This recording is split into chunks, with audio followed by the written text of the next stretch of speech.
Yo! Welcome back to the channel.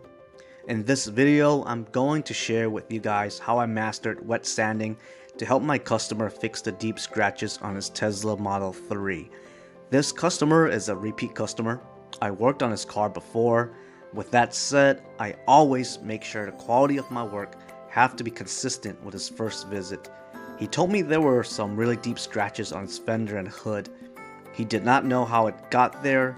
By now, I'm grateful and blessed to have the opportunity to work on a good amount of Tesla Model 3s under my belt.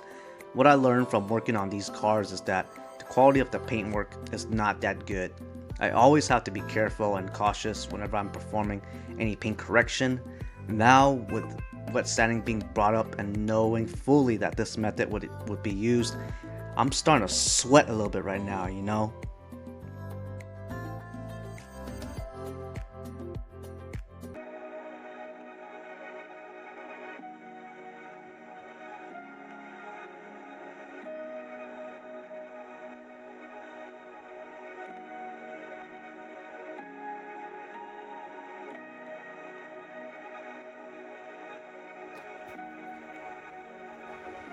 I start by washing all the dirt off the fender and hood so I can get a better look at what I'm dealing with.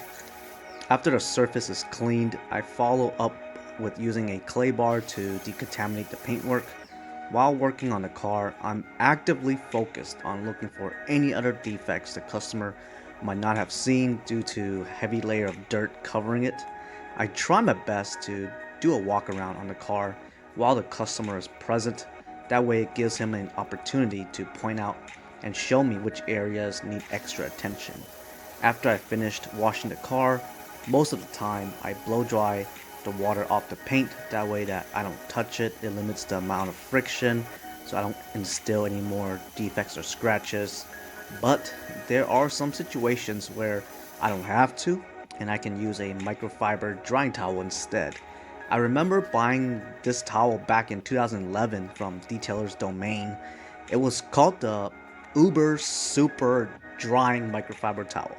At that time, these type of towels were starting to get really popular and replaced the waffle weave style drying towels that were popular before these microfiber towels.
After all preparations is completed, we can move on and focus on identifying how long, how wide, how deep the scratches are.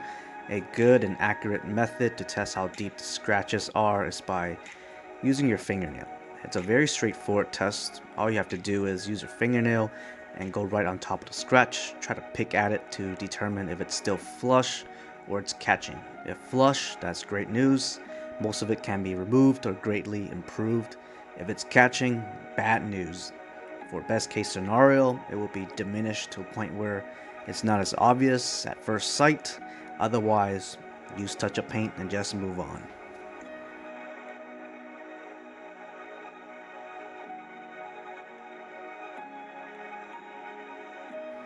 I'm using 2000 grit sandpaper as my starting point.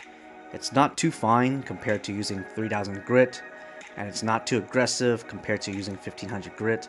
I strongly do not recommend using 1000 grit as your starting point. Original paint is extremely thin, and if you're immediately starting off with 1000 grit, the chances of you making a mistake and burning through the paint will dramatically go up. When I was starting to learn how to dry sand and wet sand freshly painted cars at the body shop, I still managed to somehow burn through the paint with extra clear sprayed over the repainted panels. So that tells you how much of a difference there is when comparing original paint and aftermarket paint.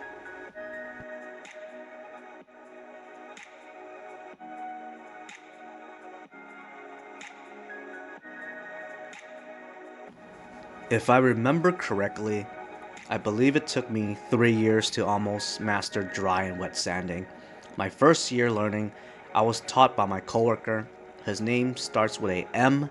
He's one of the OGs that's been working there for over 10 years already when I started back in 2010.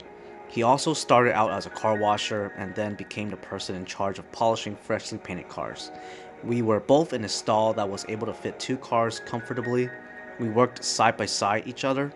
I was able to ask him any questions I had before I started, or if I felt like I wasn't comfortable with a specific situation, he would stop and drop what he's doing and show me how to do something so I could learn from him.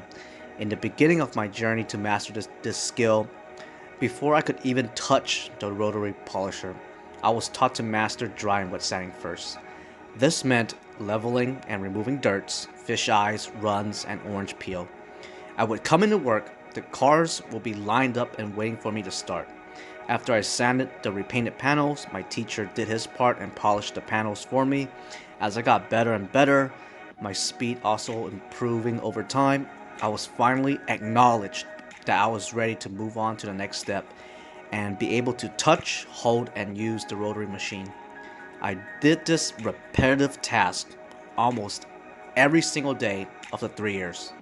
I dedicated myself to learning and mastering this skill because I knew it was important to learn in order to fully be prepared to being able to polish a car to almost perfection. I can't thank my coworker slash friend M enough. He taught me something that I will forever use and it will always stick with me.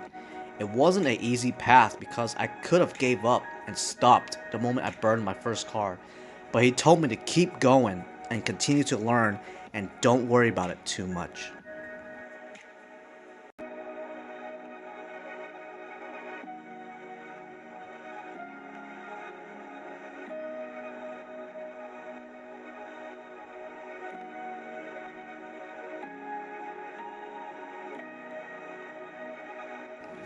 Looking back, I'm glad I made the decision to learn this skill. To be honest, at that time, I was just getting tired of washing and cleaning 5 cars a day. I wanted to do something else for a change, and I had to speak up for myself and let my boss know that I was ready to take on more responsibilities. This voice inside of me kept telling me I can't be washing cars my entire life. Yes, I still do it right now, but that's not the point. If I didn't say something, I would probably have not gotten the opportunity.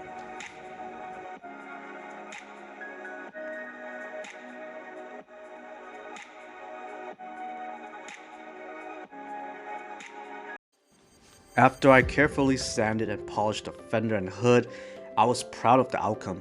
My customer came to me with the mindset of, if it can't be saved, then I will have to repaint it.